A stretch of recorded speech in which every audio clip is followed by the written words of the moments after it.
Hey, welcome everyone. This is Ed Logan for those of you all who do not know me. Today, I'm always presenting fruit. You may see me trying, doing some taste testing on some fruit. You may hear me discussing fruit and things like that. But, with fruit, there comes really sweet fruit. And then there sometimes can come some bitter fruit. And today, I'm going to talk to you about it's not bitter, but it can come across like that. I want to talk to you about 3 motivating reasons to eat healthy. And this is not going to be a happy, feel-good kind of thing, but it is something that I want you to get motivated with. 3 motivating reasons to eat healthy. Number 1 is yourself. You first. You can't do it for anyone else. Try. How do I know? I've been there. I've tried doing it for everyone. I've tried doing it for my job, my family. I've tried. And what I have found out is that if you don't do it for yourself, you will not stick to it. You may be motivated in the beginning by something or someone, but eventually, if you're not doing it for you, it's going to show and you're going to fail at it. So first, you have to do it for yourself. You have to evaluate where you are. Do you overeat? Ask yourself, do I overeat? I think I overeat. Those questions are what you're gonna have to ask. Do I eat the right food? Do I eat the right food, or do I eat processed? You really can't even call it food. You have to call it product. Do I eat whole food, or do I eat product that you buy from the store, which really in and of itself is not food? These are things that you have to use. Do you have health problems? That's an easy way to take account of where you are. Is, do you have health problems? Are you overweight? Do you get winded easily? Is your blood pressure up? Which is what mine was. That was me. And I was overweight. Do you have health symptoms of a different kind of disease or illness? You have to evaluate where you are when you're making a decision about whether or not you're going to change the way that you're eating, your lifestyle. And you have to ask yourself, is this something that I'm willing to stick with? For me, I have been on many diets. I have tried many times. I have fasted many times, only to go back to what I've always known, and that is overeating, overindulging in what I'm eating. So these are the things that I had to come up with. Number 1, I had to do this for myself. And so you have to do it for yourself first, okay? So, and these aren't in any particular order, but all of them are good. So this is the second motivation I'm going to give you. The first one is you. You have to be motivated yourself. The second one is your family. Are you a father? Are you a mother? Are you a wife? Are you a husband? Think about your spouse. Are you going to leave your spouse behind? Are you in a position right now? Are you feeling where your health is so bad that you're feeling like, you could die early, and maybe that's been on your mind. You've been concerned about your health. Well, if you're a wife, how's your husband going to feel without you? If you're a husband, how is your wife going to feel without you? See, this is relative. So my wife is my best friend. So I have to think to myself, what's going to happen if I leave my wife by herself to be alone? And you have to ask yourself that. These are penetrating questions. You can't play with these questions. What is your wife going to do, husband, if you're not around? Wife, what is your husband going to do? You're his best friend, and you leave him because of poor choices in eating. Let these things motivate you to help get yourself to where you need to take care of yourself. Okay? Are you a father or are you a mother? If you're a father, if you have a daughter and you have sons, let's go with the daughter first.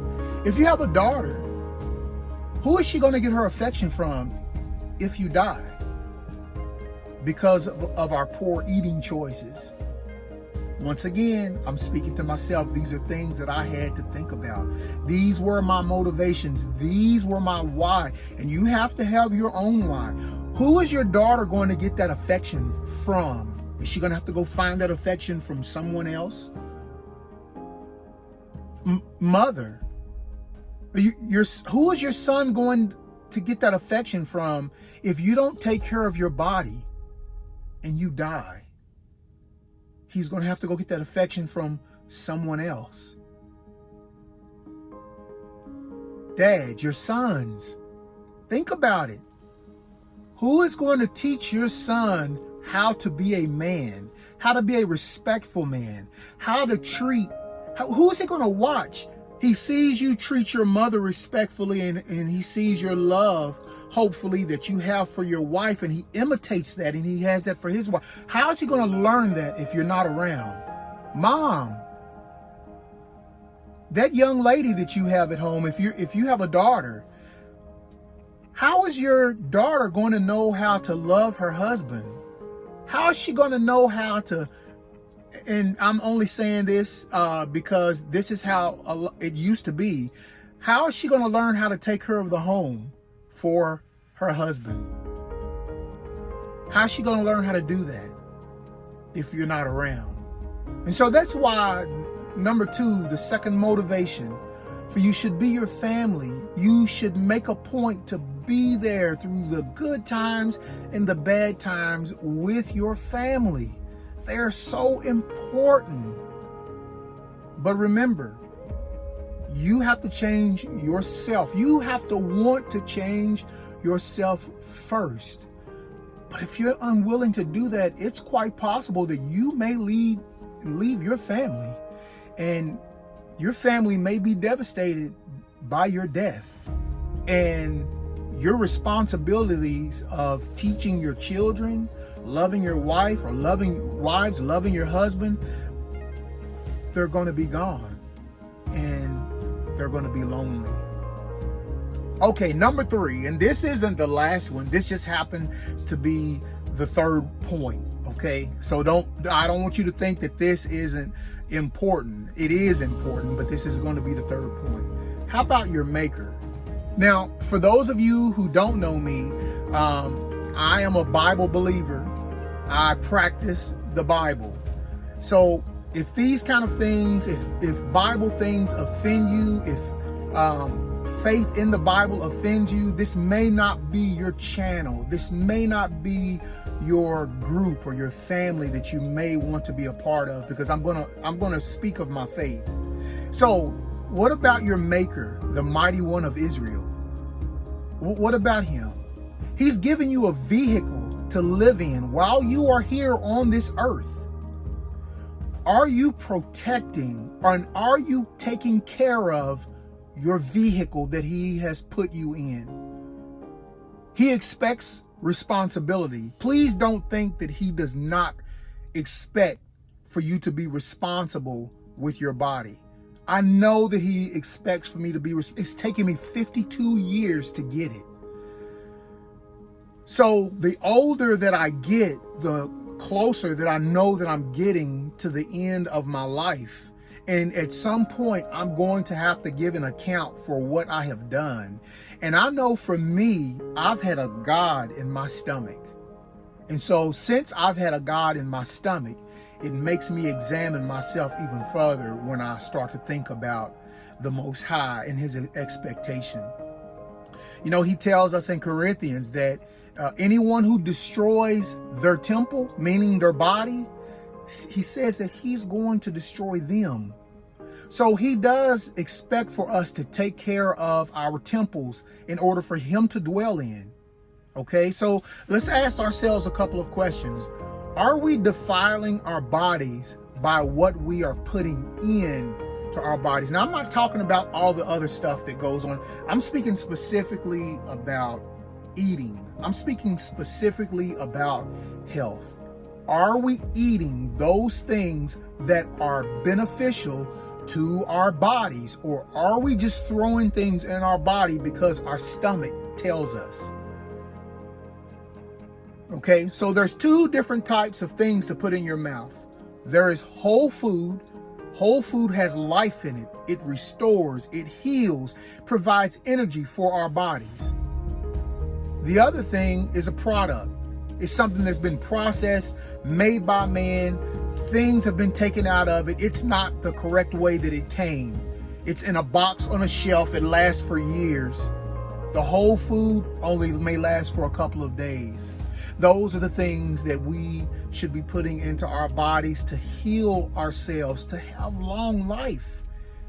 And see, when we do those things, they bring us long life. We don't have to worry about standing in front of our Maker, because we know that we listen to the God of our stomach. And for those of you who have that eating addiction like I had, and even still can have, for those of us who have those kind of addictions, you know what I'm talking about. You know that I'm not just speaking words. You know I'm very serious. We have to stand in front of our Maker. And I believe that He's going to see our bodies. And He's going to see how we treated them. And He's going to see whether we listened to them. He's going to see whether we were healthy or whether we just ate what the heck we wanted to eat and we got sick and we died. We have to stand before Him. Okay, so let these be motivations for you. Yourself, you have to be motivated to correct your body, to stay healthy for yourself. Number two, your family. You want to stay around for your family. You don't want to leave your family and they don't have dad or they don't have mom around. Your husband doesn't have his wife. The wife doesn't have her husband. You don't want that. You want to be there for your family, fathers to protect your family. You want to be there, moms, to nurture your family. And last but not least, again, number three, the Most High. We're going to have to give an account to Him.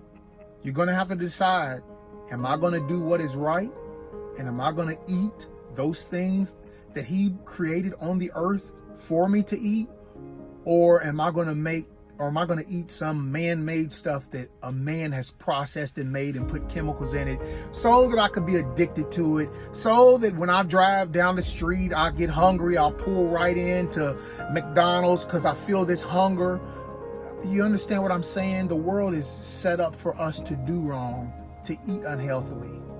All right? Please let these be a motivation to you. Hey, please subscribe to my channel if you are enjoying what you are hearing. Again, I know this is pretty heavy, and but we have to hear heavy things sometimes. I'm not here to make friends. I mean, I like friends, but I'm not speaking like this to make friends. I'm speaking like this to help people make it.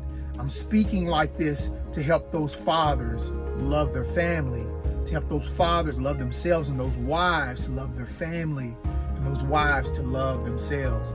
All right, so if you would, hey, please subscribe. And if you have already subscribed, please give me a thumbs up and leave a comment. Tell me what you think. Am I right on or am I off in left field? But you all take care. Hey, until next time, it's been great. Thank you for joining in. You all take care. Bye-bye.